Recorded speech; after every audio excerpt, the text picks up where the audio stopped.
Hello, everyone. Welcome back to JSATV. We are here live at DCD Virginia, second day of DCD Virginia. So it's big. It's technically the wrap-up day, but it very much feels like we are in the midst of a very busy event right now. So very excited to be here. I'm Candace Sipos with JSA, and we are covering, of course, the latest stories, trends, and innovations from leaders in the digital infrastructure sector, including one and the same Sean Farney, who a repeat JSA TVer. So welcome back, Sean. Thank you for being here. Thanks for having me. So excited to be a JSA client as always. Yay. Best in the business, and to be here talking about this exciting AI stuff. There's energy in the air. That's right. Energy in the air. All right. So I want to just talk. We're gonna talk about two key things today, and one of them is AI in relation to the edge. So you were telling me a little bit about kind of how you think about this at JLL and just you personally before we started. So could you give our viewers a little background into how you think about AI at the edge? Yeah, and we had a great panel on this yesterday.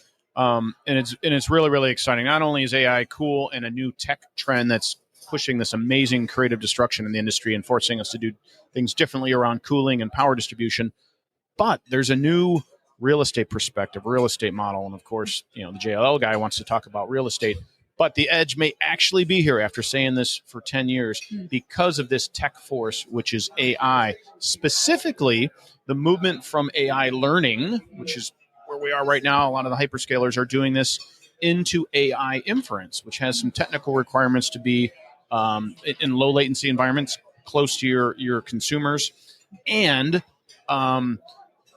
in smaller facilities, because no one's going to build a 100 megawatt AI inference data center. It's too expensive and it's too hot, with some exceptions maybe at the hyperscale layer. But corporate enterprises and other companies know now from the board level they need to have AI in their value prop. They need to do inference to gain all these insights from all this training they've been doing. And they have to build these facilities and run them close to their enterprise headquarters, close to their customers, and close to their use scenarios. So this supports a resurgence of the edge and becomes much more of a real estate play, because edge in smaller size, distributed, close to users, means smaller footprint data centers all over the place. And there happens to be a little bit of real estate laying around in the U.S. alone. It's 30 billion square feet of industrial, commercial, retail assets, which perhaps are underutilized. And these actually make great places to deploy modular AI inference products. There's a whole host of folks, including many of your clients, who are making AI in a box, containerized and modular solutions, which will very easily deploy into existing real estate, connect, ping power pipe, and away you go. So this is a very exciting paradigm shift, not only in the technology, that's what's driving it, but the way we deploy in the real estate. Yeah. So this leads us into the second major point that we want to talk about today, the sustainability angle of all of this from a real estate perspective. So adaptive reuse, which is what you talk about in Greener Data. Check that out, greenerdata.net. If you haven't, Sean has been an amazing supporter of Greener Data and has some incredible insights in both of the books. So could you just give folks a little bit of a synopsis of what you've talked about in Greener Data in reference to adaptive reuse? Sure, and another sustainability plug. Not only does AI support sustainability by moving towards liquid cooling, which can reduce your carbon impact by up to 40% in a data center environment, it's perfect for this adaptive reuse. And that's, again, what there's a whole wonderfully exciting chapter about here in the second volume about adaptive reuse.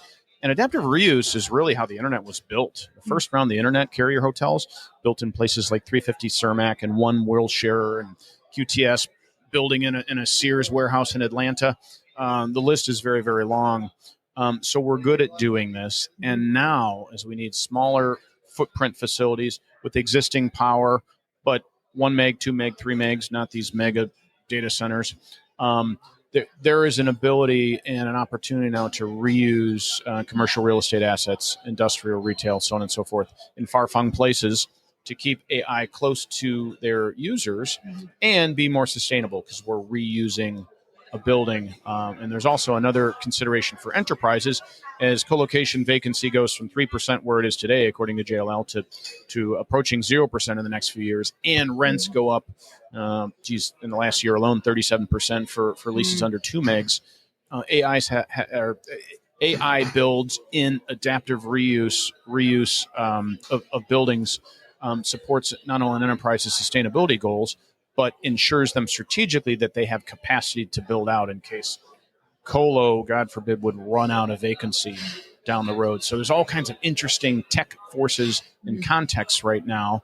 But the big takeaway is the sustainable aspect of this, reusing buildings. We should do this. It's the original recycling, and it's out there and fits really, really well with AI inferencing.